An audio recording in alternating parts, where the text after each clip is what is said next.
Dans le noble Coran, Allah nous rapporte une déclaration inquiétante d'Iblis, l'ennemi juré de l'humanité. Il dit « Je leur commanderai et ils altéreront la création d'Allah ». Une promesse faite par Shaitan, et aujourd'hui, elle se manifeste sous nos yeux.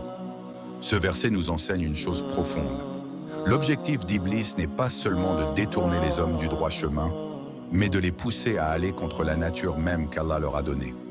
La création d'Allah, Khalq Allah, inclut notre apparence, notre sexe, notre biologie, notre nature humaine. Iblis veut que l'homme renie tout cela.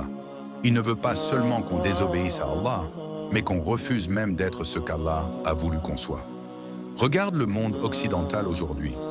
On ne parle plus de l'homme et de la femme comme des réalités naturelles, mais comme des perceptions, des choix, des ressentis. On encourage les enfants à choisir leur genre. On opère des corps pour les transformer, les mutiler. On rend licite ce qu'Allah a interdit, et on interdit même de dire la vérité sous peine d'être jugé, transphobe ou intolérant. Ce que nous voyons, c'est la parole d'Iblis qui se réalise.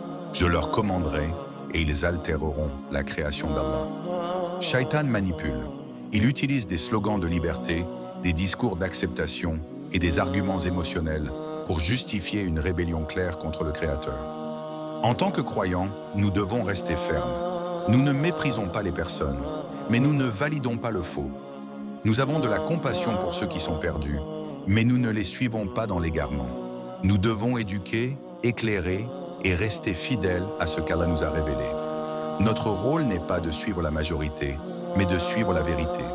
Et la vérité, c'est que Allah a parfaitement créé chaque chose. Ne laissons pas Iblis dicter nos pensées, nos choix, nos lois.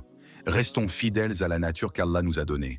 Et souvenons-nous, ce monde est une épreuve. Le vrai succès est d'entrer au paradis avec une âme pure et soumise à son Seigneur.